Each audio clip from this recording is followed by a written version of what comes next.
अस्सलाम वालेकुम class. I hope आप सभी लोग ठीक होंगे और ऑनलाइन लेक्चर्स को के लिए नोट्स प्रिपेयर कर रहे होंगे। बेटा आप लोगों के जो अटेंडेंस का सिलसिला है वो इसी तरह से है जिस तरह से मैंने आपको गाइड किया है।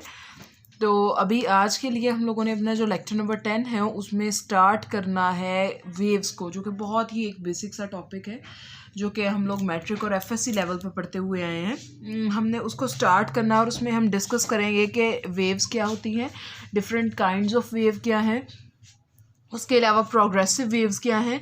प्रोग्रेसिव वेव्स के अलावा हम लोग ये देखेंगे कि प्रोग्रेसिव वेव्स की आगे से टाइप्स क्या हैं, डिफरेंट टर्म्स जो आपके पास इन वेव्स के साथ कनेक्टेड हैं उन टर्म्स के बारे में बात की जाएगी। और बेटा उसके अलावा हम लोग बात करेंगे वेव पैकेट्स के बारे में, वेव पार्टिकल्स क्या होते हैं, इन सारी चीज़ों के बारे में आज हम बात करेंगे। सबसे पहली चीज़ हमने जो यहाँ पर डिस्कस करनी है दैट इज़ कि वेव्स क्या होती हैं, वेव्स जनरेट किस तरह से होती है, बनती कैसे हैं, और वेव्स जो हैं उनका फंक्शन क्या है। दो चीज़ें हम लोगों ने डिस्कस करनी है बेटा।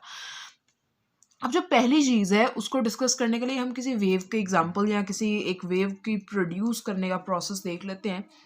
अगर सपोज करें आपके पास एक वाटर का कोई भी आपके पास ऐसी जगह आप ले लें या कोई भी ऐसा एक पॉट ले लें जिसके अंदर आपके पास पानी जमा है। अगर आप सिंपली उस पानी के अंदर एक पत्थर फेंकेंगे या कोई भी चीज़ जिससे डिस्टर्बेंस, अगर आप पेन को अप एंड डाउन मूव करेंगे इस पानी के अंदर, तो यू विल नोटिस के वेव्स जनरेट होती हैं। अब ये जो जनरेट की गई है ये किस वजह से जनरेट हुई है बेटा, ये चीज़ जनरेट हुई है ड्यू टू डिस्टर्बेंस। यानी कि इन शॉर्ट हम ये कह सकते हैं कि वेव्स को जनरेट करने के लिए बेटा आप लोगों को डिस्टर्बेंस क्रिएट करने की ज़रूरत होती है। यानी डिस्टर्बेंस क्रिएट करेंगे तो उसकी वजह से वेव्स जनरेट होंगी। अब बारी आती है दूसरी चीज़ की कि वेव्स एक्चुअली करती क्या है या किस चीज़ में हेल्प आउट करती हैं। तो बेटा वेव्स जो हैं, जब डिस्टर्बेंस के थ्रू आप एनर्जी देते हो सिस्टम को, तो वेव्स क्या करती हैं, उस एनर्जी को from one place to another place shift करती जाती है, मूव करती जाती हैं, उस एनर्जी को ट्रांसफ़र करती हैं। यानी इन शॉर्ट हम ये कह सकते हैं बेटा कि वेव जो है वो basically disturbance in a medium है जो आपके पास एनर्जी को लेके जाता है from one place to another place. और इस जो मूवमेंट है या इस कैरी फॉरवर्ड जो एनर्जी का जो प्रोसेस जो कैरी फॉरवर्ड हो रही है एनर्जी, उसमें किसी तरह से भी पार्टिकल मूव नहीं कर रहे बल्कि पार्टिकल्स को एनर्जी आगे शिफ्ट होती जा रही है, पार्टिकल अपनी जगह से डिस्प्लेस नहीं हो रहे हैं। ये हम लोग चल रहे हैं टाइप्स ऑफ वेव्स के ऊपर, जिसमें हम लोग देखेंगे कि 3 basic different types of waves हैं जिनके बारे में हम बारी बारी बात करेंगे। सबसे पहली चीज़ मैकेनिकल वेव्स। सबसे पहली टाइप जो है वो बेसिक जो है वो मैकेनिकल वेव्स हैं। मैकेनिकल वेव्स बेटा ऐसी वेव्स हैं जिनको ट्रैवल करने के लिए किसी ना किसी मीडियम की ज़रूरत होती है। फॉर एग्जांपल आप लोगों ने एक मैट्रिक लेवल का एक्सपेरिमेंट है जिसमें आप लोग ये देखते हो कि एक जार है, जार के अंदर एयर फील्ड है, एयर के बाद आप लोगों ने बेल उसके अंदर डाली, जार को बंद कर दिया। आपने बेल ऑन की, साउंड आपको बेल की सुनाई देने लगी, लेकिन आहिस्ता आहिस्ता जैसे जैसे आपने वैक्यूम पंप से उस जार के अंदर से हवा निकाली, ऑटोमेटिकली आपके पास जो बेल की आवाज़ है वो कम होना शुरू हो गई। और जैसे ही हवा सारी की सारी आपके पास एलिमिनेट आउट हो गई, तो उसकी वजह से क्या हुआ, उसकी वजह से बेटा ये हुआ कि आपके पास बेल की आवाज़ आना बंद हो गई। इसका मतलब क्या है कि जो साउंड है बेसिकली उसको ट्रैवल करने के लिए भी किसी चीज़ की ज़रूरत है। अब हम क्या चीज़ बार बार निकाल रहे हैं और डाल रहे हैं, एयर। तो आपके पास यहाँ पे जो एयर है उसको एंटर जब जब हम करते जाएंगे उस जार के अंदर, बेटा वैसे वैसे आपको साउंड क्लियर आवाज़ सुनाई देती रहेगी। और जैसे जैसे आप उस एयर को वैक्यूम पंप यूज़ करते हुए बाहर निकालते जाओगे जार से, क्लियरली आपके पास जो उस बेल है उसकी आवाज़ कम होती जाएगी। और फाइनली जब पूरी तरह से एयर आप एलिमिनेट आउट कर लोगे तो उस वजह से जो आपको साउंड है वो बिल्कुल भी सुनाई नहीं देगी। तो क्लियर बात ये हुई कि जो मैकेनिकल वेव्स हैं वो ऐसी वेव्स हैं जिनको ट्रैवल करने के लिए कुछ ना कुछ मीडियम चाहिए। जैसे ही हमने अभी बात की कि साउंड वेव्स को ट्रैवल करने के लिए हवा की ज़रूरत होती है, अगर वो हवा नहीं है वो ट्रैवल नहीं कर सकेगी। दैट मीन्स कि साउंड जो है, sound waves is mechanical wave. इसी तरह से स्ट्रिंग जो हम नॉर्मली किसी रस्सी के अंदर, किसी रोप के अंदर वेव्स को ऑब्जर्व करते हैं, उनको भी ट्रैवल करने के लिए रोप की ज़रूरत है। इसी तरह वाटर वेव्स को भी वाटर की क्लियरली ज़रूरत है। अब कुछ ऐसी वेव्स भी हैं बेटा जो जिनको जिस तरह से मैकेनिकल वेव्स को मीडियम की ज़रूरत है, इसी तरह से कुछ ऐसी वेव्स भी हैं जिनको ज़रूरत नहीं है किसी भी मीडियम की प्रोपगेट का मतलब भी है ट्रैवल करना, उनको ट्रैवल करने के लिए किसी मीडियम की ज़रूरत नहीं है। और ऐसी वेव्स को हम कहते हैं इलेक्ट्रोमैग्नेटिक वेव्स, जिनमें आप पढ़ते हैं जो नॉर्मली आपकी लाइट है that is basically an electromagnetic wave, radio waves जो हैं वो इलेक्ट्रोमैग्नेटिक वेव्स हैं, एक्स रेज जो हैं वो इलेक्ट्रोमैग्नेटिक वेव्स हैं। लाइट की अगर आप बात करते हो बेटा, तो जिस स्पीड से लाइट आपके पास स्पेस में ट्रैवल करती है in the presence of air and in the absence of air, वो स्पीड सेम है। यानी कि आपके पास जो एयर की प्रेजेंस या एब्सेंस उसको अफेक्ट नहीं करती, उसको ट्रैवल करने के लिए किसी भी मीडियम की ज़रूरत नहीं है। ये आपके पास कुछ एग्जांपल्स हैं। उसके बाद बेटा आपके पास यहाँ पे मेंशन्ड है कि वो वेव्स जो कि प्रोड्यूस की गई हैं by the oscillations of electric and magnetic field, उसके बेटा नाम से ही पता चल रहा है इलेक्ट्रोमैग्नेटिक वेव्स हैं, तो उनके नाम से ही क्लियरली पता चल रहा है कि ऐसी वेव्स जो कि इलेक्ट्रिक एंड मैग्नेटिक फील्ड की ऑसिलेशंस की वजह से, जो ये oscillations perpendicular to each other हैं, उनकी ऑसिलेशंस की वजह से जो वेव जनरेट होती है उसको आप इलेक्ट्रोमैग्नेटिक वेव्स बोलते हो। जो आपके पास third and the last kind है इसी चीज़ में, इसी चीज़ को कैरी फॉरवर्ड करते हुए, उसमें आते हैं बेटा मैटर वेव्स। मैटर क्लियरली आप सबको पता है कि मैटर वेव्स का मतलब है वो वेव्स जो किसी भी पार्टिकल के साथ अटैच्ड हैं, ठीक है, किसी भी पार्टिकल, किसी भी मूविंग पार्टिकल के साथ अटैच्ड हैं, उन वेव्स को आप कहते हो मैटर वेव्स। जिस तरह से अगर एक इलेक्ट्रॉन मूव कर रहा है तो according to de Broglie's hypothesis जो हम पढ़ चुके हैं, वो ये मेंशन करता है कि उसके अकॉर्डिंगली आपके पास जो वेव्स हैं वो जब भी कोई पार्टिकल ट्रैवल करता है जिसका कुछ ना कुछ मोमेंटम है, तो उसके साथ एक वेवलेंथ एसोसिएटेड है, यानी कि उसके साथ एक वेव एसोसिएटेड है और उस वेव की कुछ ना कुछ खास वेवलेंथ है। और आपके पास सिंपली क्या है, ये है कि बेटा इसकी एग्जांपल्स में क्लियरली हम ये मेंशन कर सकते हैं कि जो इलेक्ट्रॉन जब मूव करता है तो उसके साथ एक वेव एसोसिएट होती है, उस वेव का कुछ मोमेंटम है, कुछ उसकी वेवलेंथ है। इसी तरह डस्ट पार्टिकल अगर मूव कर रहा है उसके साथ भी एक वेव अटैच है। अगर एक बुलेट है जो कि फायर की गई है उसका भी क्लियरली कोई ना कोई मोमेंटम होगा, तो उसके साथ भी एक वेव एसोसिएटेड है जिसकी कुछ ना कुछ वेवलेंथ है।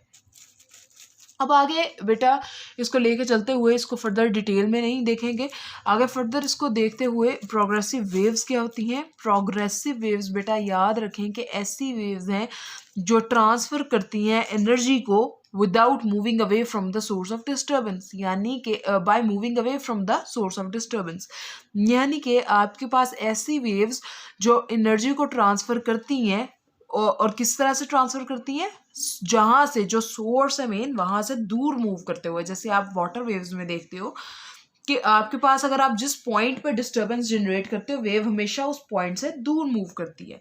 इसी तरह से अगर स्ट्रिंग की रोप की बात की जाए, रोप को एक साइड को फिक्स करें, दूसरी को जर्क, दूसरे हाथ में उसका दूसरा एंड पकड़ के उसको जर्क अगर आप झटका देंगे बेटा, तो वो वेव जहाँ पे आप झटका दे रहे हो जिस हाथ से, वहाँ से हमेशा वो दूर की तरफ ट्रैवल करेगी, यानी इन शॉर्ट वो भी सोर्स ऑफ डिस्टर्बेंस से दूर ट्रैवल कर रही है। बेटा प्रोग्रेसिव वेव्स हम लोगों ने डिस्कस की हैं अभी, और उसमें मैंने आपको वाटर वेव्स और वेव्स प्रोड्यूस इन स्ट्रिंग की एग्जांपल दी। अभी हम देखने वाले हैं कि उसकी जो फर्दर आगे काइंड्स हैं वो कौन कौन सी हैं। हम लोगों ने ट्रांसवर्स वेव्स और longitudinal waves from the very start पढ़ी हैं। ट्रांसवर्स वेव्स क्या होती हैं बेटा, ऐसी वेव्स जिनके पार्टिकल्स मीडियम जिसके अंदर वो बन रही हैं, उनके जो पार्टिकल्स हैं, अगर वो जिस तरफ वेव ट्रैवल कर रही है, अगर particles of the medium direction of propagation या डायरेक्शन ऑफ ट्रैवलिंग के परपेंडिकुलर हैं, तो आपके पास इस तरह का जो वेव है that is called transverse wave. अब इसको समझने के लिए कुछ इस तरह से है कि आपके पास suppose that is the fixed end, अगर आपके पार्टिकल्स यूं अप एंड डाउन मूव कर रहे हैं तो क्लियरली ये डायरेक्शन ऑफ प्रोपगेशन यूं है, और कभी आपके पार्टिकल्स ऊपर की तरफ मूव कर रहे हैं, कभी आपके पार्टिकल्स नीचे की तरफ मूव कर रहे हैं। डायरेक्शन ऑफ प्रोपगेशन का मतलब है जिस तरफ वो ट्रैवल कर रहा है, इस तरफ ट्रैवल कर रहा है, तो क्लियरली आपके पास ये डायरेक्शन ऑफ प्रोपगेशन है, और ये बेटा आपके पास जो है वो मोशन ऑफ द पार्टिकल्स हैं, ये दोनों परपेंडिकुलर टू ईच अदर हैं। तो इस तरह की जो वेव है that is called transverse wave, और water wave is one of the examples of transverse wave.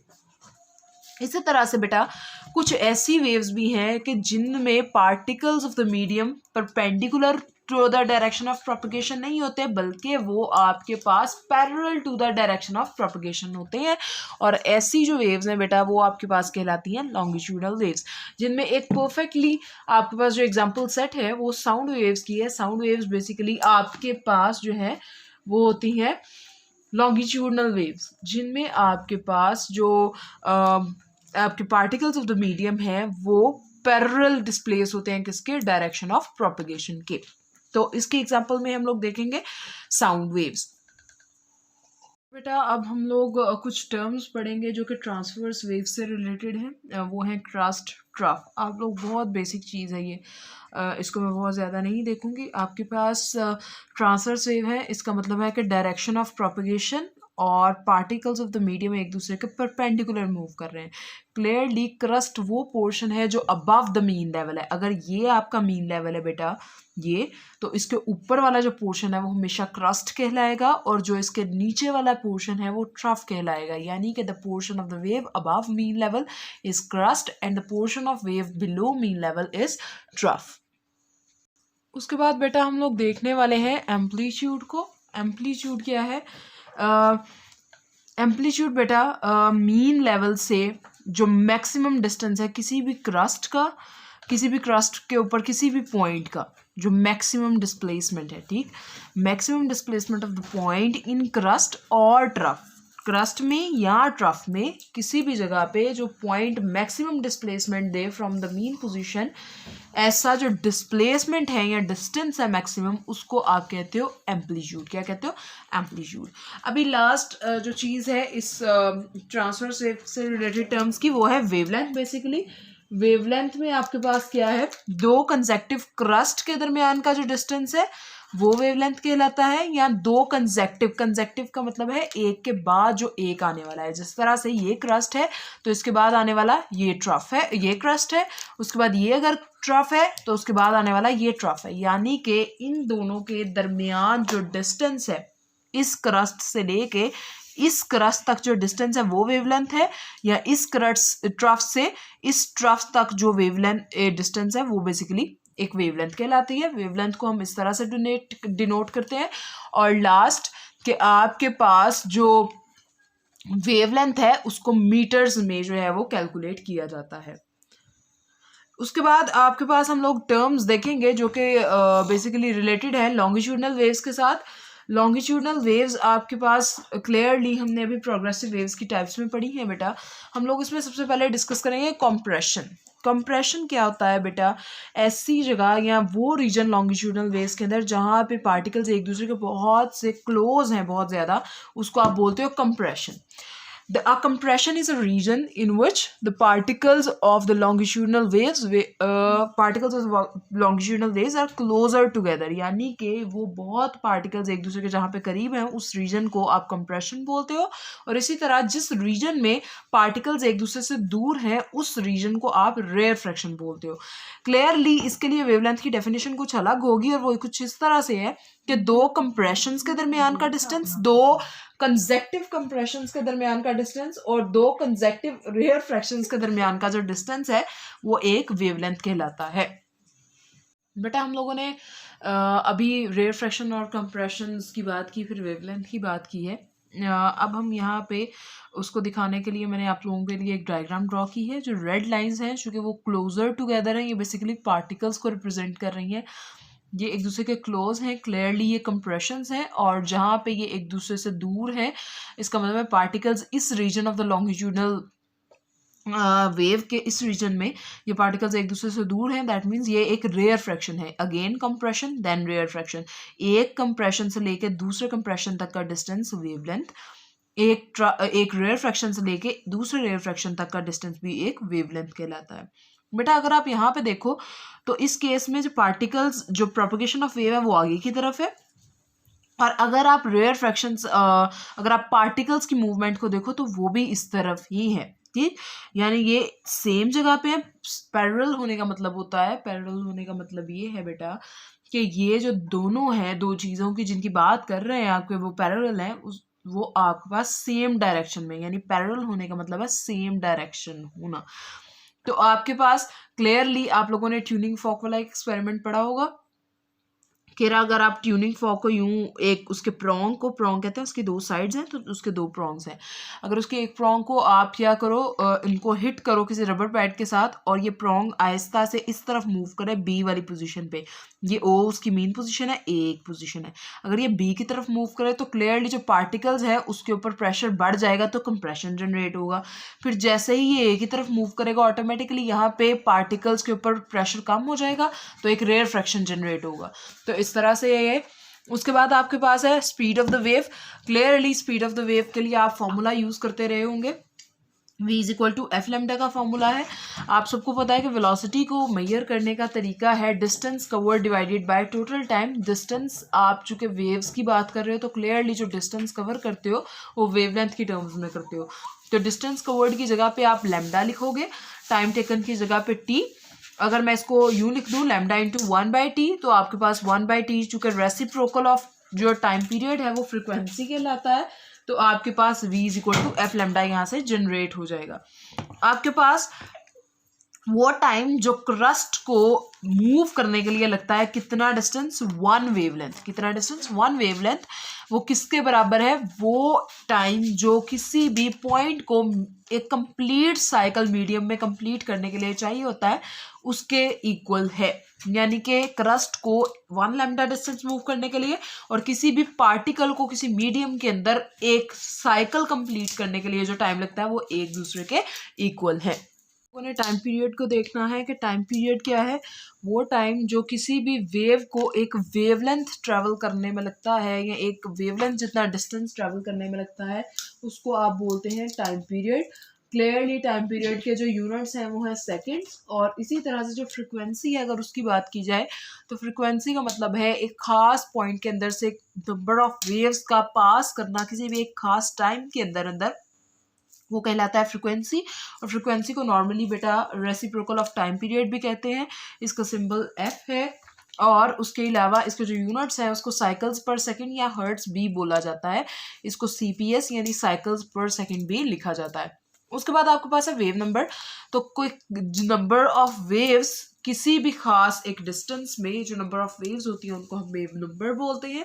Wave number को नॉर्मली के से रिप्रेजेंट किया जाता है, इसका फॉर्मूला है 2π/λ।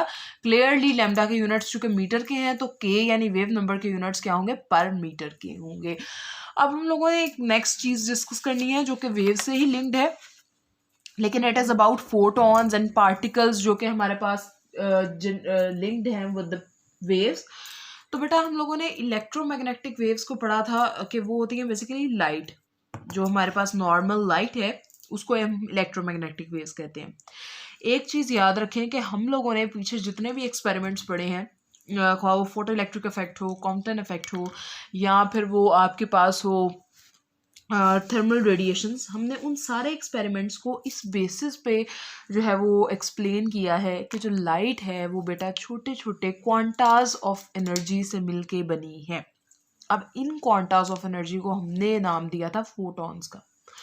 यानी इन शॉर्ट हम लोग ये इस्टेब्लिश करने की कोशिश कर रहे हैं कि जो लाइट है या जो रेडिएशंस हैं वो बेसिकली वेव की तरह कभी बिहेव करते हैं और कभी वो पार्टिकल्स की तरह बिहेव करते हैं। और हम लोगों ने उस चीज़ को इस तरह से जस्टिस दिया कि हमने उसको देखा एक्सपेरिमेंट्स के थ्रू कि वाकई जो लाइट है या जो वेव्स हैं वो रेडिएशंस की जो पार्टिकल्स हैं उसकी तरह भी बिहेव करती हैं जब वो मैटर से टकराती हैं। और वो जो पार्टिकल्स हैं उनको हमने क्वांटास ऑफ एनर्जी कहा या फिर सिंपली हमने उनको फोटॉन्स कहा, और उनकी एनर्जी को आइंस्टाइन ने इस तरह से लिखा E is equal to hf।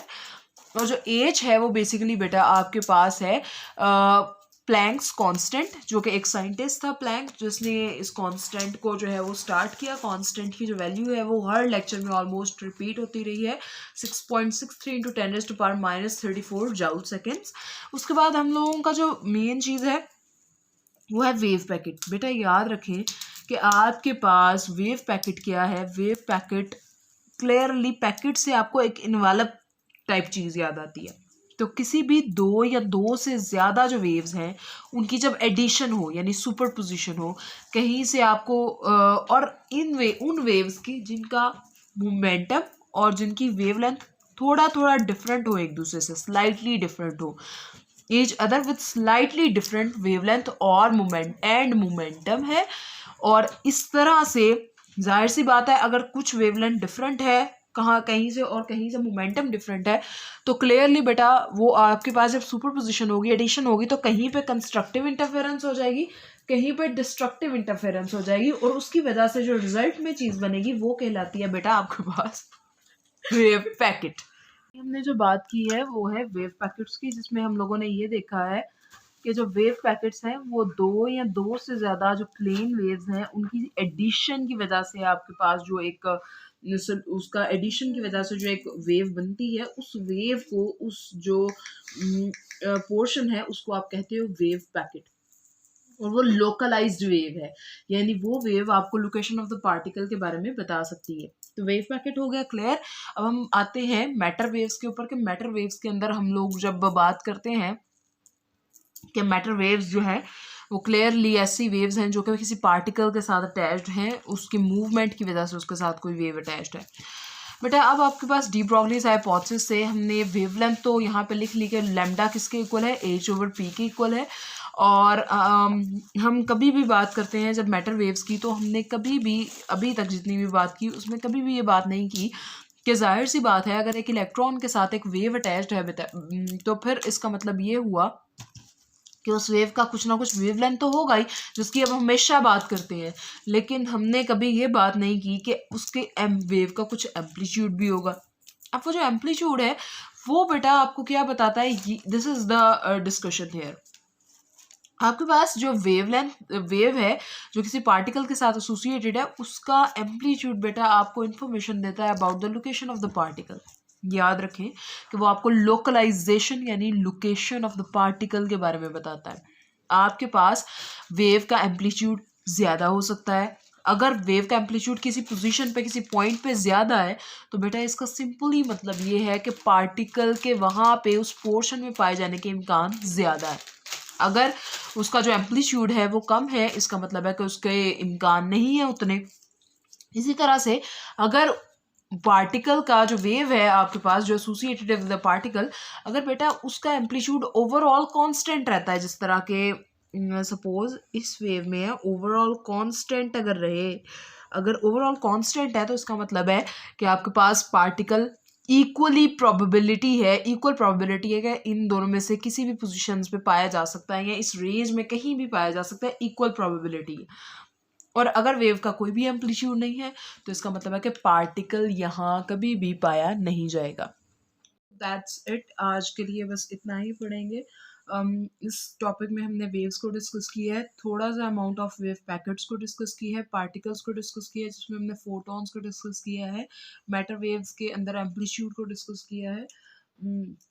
तो यहाँ पे ये टॉपिक इस तरह से एंड होता है, और आप लोगों का जो अटेंडेंस का सिस्टम है वो दैट रिमेन्स द सेम। आपको नोट सबमिट कराने होंगे अटेंडेंस के लिए, और इससे रिलेटेड जो आपके न्यूमेरिकल्स हैं, मुझे आप में से ही किसी बच्ची का टेक्स्ट था कि आपको इशू है थोड़ा सा न्यूमेरिकल्स का, तो बेटा इससे रिलेटेड कोई भी खास न्यूमेरिकल नहीं है, सो इस टॉपिक के लिए हम लोग न्यूमेरिकल्स नहीं करेंगे। नेक्स्ट टाइम से इंशाल्लाह आपको मैं न्यूमेरिकल की पिक्चर साथ डिलीवर कर दिया करूँगी। अभी के लिए इतना ही, और इसको अच्छे से प्रिपेयर कर लीजिएगा।